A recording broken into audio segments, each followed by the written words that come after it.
0.5-এর আবৃত দশমিক একে ভগ্নাংশে পরিণত করলে 5/9 হয়, এটি আমরা সকলেই কম বেশি জানি। কিন্তু কি করে হয় আজকে আমরা সেটি জানব। দেখো, 0.5-এর আবৃত দশমিক এর অর্থ হলো 0 এর পরে 5 চলতেই থাকবে, এভাবে চলতে থাকবে। এটিকে আমরা বললাম 1 নম্বর সমীকরণ। এখন আমরা এই সমীকরণের দুই পাশেই 10 দিয়ে গুণ করব। তাহলে 10 গুণ 0.5-এর আবৃত দশমিক সমান সমান, যখনই এখানে 10 দিয়ে আমরা গুণ করব তখন এই দশমিকটা এক ঘর পিছিয়ে যাবে। তাহলে কি হবে? 5.555 এইভাবে চলতেই থাকবে। এটিকে আমরা বললাম 2 নম্বর সমীকরণ। এখন আমরা এই 2 নম্বর সমীকরণ থেকে 1 নম্বর সমীকরণ বিয়োগ করব।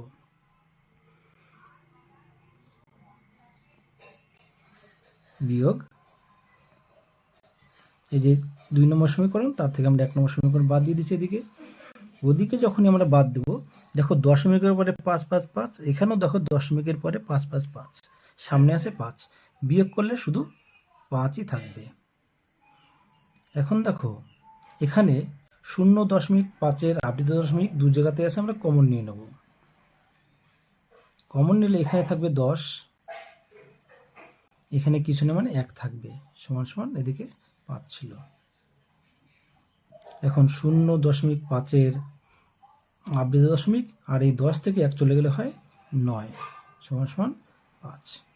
এখন আমরা শুধু এটিকে বাদিকে রাখবো, 0.5-এর আবৃত দশমিক, বাকিগুলোকে ডান দিকে নিয়ে যাবো। ডান দিকে 5 ছিল, থাকবে এই 9, এর সঙ্গে গুণ ছিল, ওদিকে গেলে ভাগ মানে নিচে হয়ে যাবে।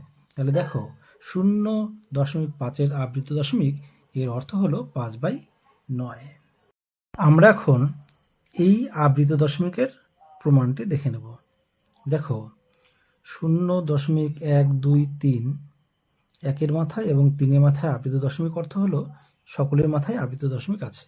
তাহলে এটিকে ভাঙলে আমরা পাবো 0.123, আবার 123, আবার 123, এইভাবে চলতেই থাকবে। এটিকে আমরা দিলাম 1 নম্বর সমীকরণ। এখন আমরা এই সমীকরণের দুই দিকে 1000 দিয়ে গুণ করব।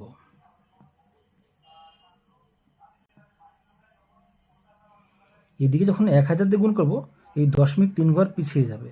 তাহলে হবে 123.123, আবার 123 আমরা লিখতে পারি।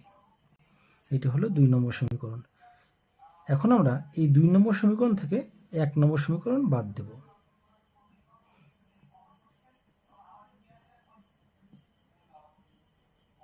এখন বাদ দিচ্ছি 1 নম্বর সমীকরণ, 0.123, 1 থেকে 3-এর আবৃত দশমিক। যখন আমরা এই পাশটা বিয়োগ করব, দেখো দশমিকের পরে 123, 123, 123, এখানেও দশমিকের পরে 123, 123, 123, যখন বিয়োগ করব এটা কেটে যাবে, থাকবে কি শুধু 123।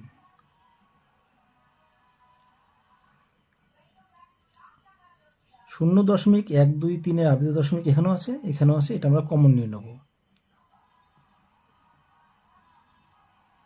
কমন নিলে এখানে থাকবে 1000, বিয়োগ এখানে 1 থাকবে, সমান সমান 123। 0.123, 3-এর মাথায় আবৃত দশমিক, এটা যখন বিয়োগ করব তখন আসবে 999, ওইদিকে থাকবে সমান সমান 123। আমরা শুধু এখন এইটিকে বাদিকে রাখবো, অর্থাৎ 0.123, 1 এবং 3-এর আবৃত দশমিক সমান সমান, ওদিকে আমরা দেখছি 123 আছে, লিখে দিলাম। এই সঙ্গে এর গুণ আছে, তাহলে ওদিকে গেলে ভাগ হবে। তাহলে দেখো আমরা পেয়ে গেলাম 0.123-এর আবৃত দশমিক এর অর্থ হলো 123/9।